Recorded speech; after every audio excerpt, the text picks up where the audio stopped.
শেখুল হাদিস আল্লামা মামুনুল হক সহ আমরা সহ শত শত আলেম বন্দি কারাগারে ছিলাম। কোনোদিন তো শুনি না আপনার থানা ঘেরাও করার কথা বলতেছেন, কোনোদিন তো শুনলাম না আপনাদের মুখে যে দাঁত ভেঙে ফেলবেন, চোখ তুলে ফেলবেন কারো। ফরিদ উদ্দিন মাসউদ শাহবাগে গিয়ে আল্লামা সাইদি রহিমাহুল্লাহর ফাঁসি চায় নাই। এমন একজন মাজলুম আলেমের যে ফাঁসি চাইতে পারে একই শয়তানের চাইতে কম। আমি সরকারকে বলবো, সরকার যারা অপরাধী তাদেরকে ধরে, যারা নিরীহ, আমি আবারও বলছি আর নিরীহ তাদেরকে ছেড়ে দেন। তা আলেমদের মধ্যে কেউ কেউ অপরাধী ছিল নাকি? তাহলে আপনার ভাষায় আলেমদের মধ্যে কেউ কেউ কি ছিল? অপরাধী ছিল। আলেমদের মধ্যে কি অপরাধী কেউ ছিল না? আল্লাহর জন্য সবাই। এ বাবা সত্যি মনে করবেন আল্লাহর জন্য নাকি অপরাধী? কি বলবেন? অপরাধী। এরপরে বলে কি কি মনে করছেন সরকারকে ধাক্কা মেরে ফেলে দিবে না, সরকার বসে থাকবে? তার মানে আপনি কি করলেন? শুধু এটাই নয়, আপনাদেরকে আর একটা কারগুজারি শোনাই। এ উম্মার কাছে এখন হাসিনা নাই, বলতে পারবে না কেউ যে হুজুর এত জুলুমের মধ্যে নিজেরা নিজেরা কথা বলেন। নিজেরা নিজেরা নয়, আপনি যদি শাহবাগী ফরিদ উদ্দিন মাসউদকে নিয়ে কথা বললেও বলেন আলেমে আলেমে লাগছে, তাইলে আপনি আলেমও চিনেন না, জালেমও চিনেন না। আপনি আলেমও চিনেন না, জালেমও চিনেন না। এক ফরিদ উদ্দিন মাসউদ একা যেই পরিমাণ ইসলামের ক্ষতি করছে, আমার মনে হয় নাস্তিক 100 মিলেও এত ক্ষতি করতে পারে নাই। আমার জুব্বা খোলা হয়েছে টাইনা, লঙ্গি খোলা হয়েছে, এগুলো খুলে প্যান্ট শার্ট গেঞ্জি এগুলো পরানো হয়েছে, বিড়ি ধরায় দেওয়া হয়েছে, তারপরে ছবি তুলছে। আল্লাহ আল্লাহ, এই কাজগুলো এরা করেছে। এটা কেন বলতেছি শুনেন, কষ্ট লাগে নাই? কি মনে করছেন আল্লাহর দিকে তাকায় খালি কান্না করছি, চোখ দিয়ে অজরে পানি পড়ছে? একটা ছবি তুলছে বিড়ি সহ, এরা কয়েকবার ফেলে দিছে, আবার ধরছে, আবার ঘাড়ে ধরে জাতা মারছে, আবার চাপ দিছে, এরপরে ধরায় দিছে। আজকে সেই ছবিটা আমি ফরিদ উদ্দিন মাসউদের বিরুদ্ধে কথা কেন বললাম?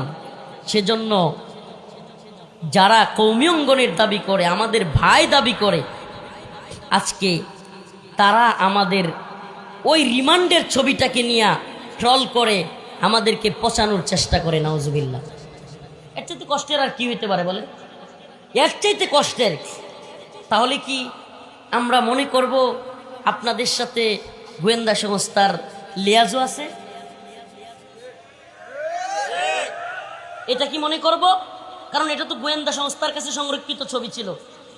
এই ছবি আজকে ফরিদ উদ্দিন মাসউদের বিরুদ্ধে আমি কথা বললাম।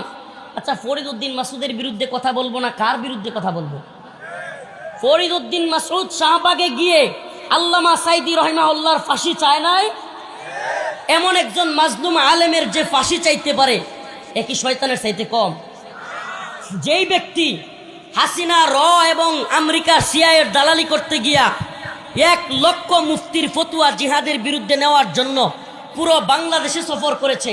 আপনারা আরো শুনলে অবাক হবেন, বাংলাদেশের একমাত্র আলেম যার পরিবারের ফুল সিটিজেন আমেরিকা।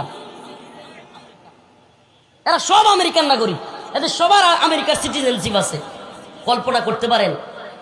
শাহবাগের সেই নাস্তিক প্রেমী ফরিদ উদ্দিন মাসউদের বিরোধিতা করলাম, সে সাইদি রহিমাহুল্লাহর ফাঁসি চাইল, আর আপনারা তার পক্ষ নিয়ে বলেন যারা ফরিদ উদ্দিন মাসউদের বিপক্ষে যাবে তাদের দাঁত ভেঙে ফেলবেন, তাদের চোখ তুলে ফেলবেন, তারা ইসলাম বিদ্বেষী। বাবা, আপনি ইসলাম এখনো মনে হয় বুঝেন নাই বাবা। ফরিদ উদ্দিন মাসউদ নিজেই তো ইসলাম বিদ্বেষী। অনেকেই হাসিনা সরকার থাকতে, আল্লাহ লিখে রাখেন, কারাগার থেকে বের হওয়ার পর হাসিনা গভর্নমেন্ট থাকা পর্যন্ত আমি একদিন অনেক আমার বিরুদ্ধে কথা বলা হয়েছে, অনেক খুচাখুচি করা হয়েছে, একটা লেখা দেখান কোন আলেম কিংবা কোন দল কিংবা অনেকেই ভুল করছে কিন্তু আমি সমালোচনা করছি, দেখাইতে পারবেন না। কিন্তু এখন যখন হাসিনা চলে গেল, এখনো আপনারা এই নিফাকি চরিত্র করেই যাবেন। ফরিদ উদ্দিন মাসউদকে আল্লামা বানানোর জন্য যুদ্ধ শুরু করবেন। যারা তার বিরুদ্ধে বলবে তাদেরকে বলবেন ইসলামের দুশ্মন, ইহুদিদের দালাল, তাদের দাঁত ভেঙে ফেলবেন, তাদের চোখ উপড়ে ফেলবেন, থানা ঘেরাও করে ফেলবেন। কই রাসূলুল্লাহ সাল্লাল্লাহু আলাইহি সাল্লামের ভালোবাসায় ইশকে নবীর দাবিতে কতগুলো ভাই কারাগারে পড়ে আছে। আপনারা জানেনই না, খবরই রাখেন না, আপনারা খবরই রাখেন না। সেই ব্লগার রাজীব 13 সালে, মনে আছে থাবা বাবার কথা, 13 সালে আন্দোলন কেন হয়েছিল মুরব্বীরা জানে। সেই ওয়াশিকুর রহমান বাবু, শাতিমে রাসূল নাস্তিক, সেই ফয়সাল আরিফিন দীপন, ওরা রসুলকে কটূক্তি করেছিল, আম্মাজানদেরকে নিয়ে কটূক্তি করেছিল। আর সেই সমস্ত ব্যক্তিদের বিরোধিতা যারা করেছিল, সেই ভাইগুলো ফেসবুকে অনলাইনে অফলাইনে যারা বিরোধিতা করেছিল, সেই ভাইগুলো আজকে সেই ব্লগার ফারাবি, সেই আমাদের ভাই ব্লগার সাইমুম, কিংবা আমাদের ভাই আরাফাত, আরিফ, আসাদ, ওই দিন কাশিমপুর কারাগারের পাশ থেকে ওদের কথাগুলো বলে আসলাম। 7 থেকে 8 বছর পর্যন্ত এরা কারাগারে বন্দী।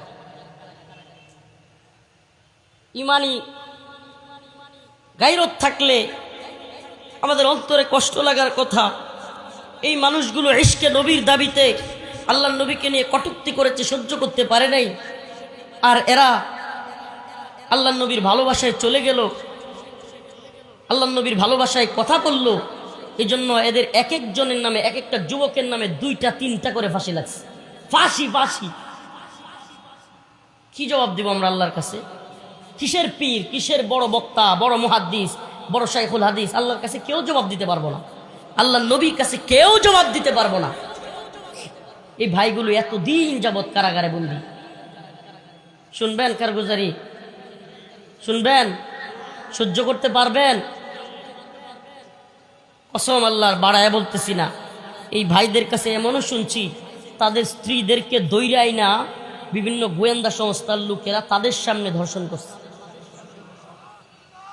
ধর্ষণ করছে, ধর্ষণ। এরা আমার দেশের বাহিনী। ওই ভাইদের স্ত্রীদেরকে র্যাপ করেছে, ওই ভাইদের স্ত্রীদেরকে তাদের সামনে নির্যাতন নিপীড়ন করেছে। কি বলবেন? কি জবাব দিব আল্লাহর কাছে আমরা? কোথায় দেখলাম না তো আপনাকে কোনোদিন হুঙ্কার দিয়ে বলতে, ঝংকার দিয়ে বলতে, যারা ইশকে নবীর দাবিতে বন্দী আছে তাদেরকে না ছাড়লে আমি থানা ঘেরাও করবো, দাঁত ভেঙে ফেলবো। শুনলাম না তো কোনোদিন। শুনছেন কোনোদিন? শাইখুল হাদিস আল্লামা মামুনুল হক সহ, আমরা সহ শত শত আলেম বন্দী কারাগারে ছিলাম। কোনোদিন তো শুনি না আপনার থানা ঘেরাও করার কথা বলতেছেন। কোনোদিন তো শুনলাম না আপনাদের মুখে যে দাঁত ভেঙে ফেলবেন, চোখ তুলে ফেলবেন কারো। আজকে ফরিদ উদ্দিন মাসুদের কারণে আপনাদের এত কঠিন হুঙ্কার, আমাদেরকে যাচ্ছে তাই ভাবে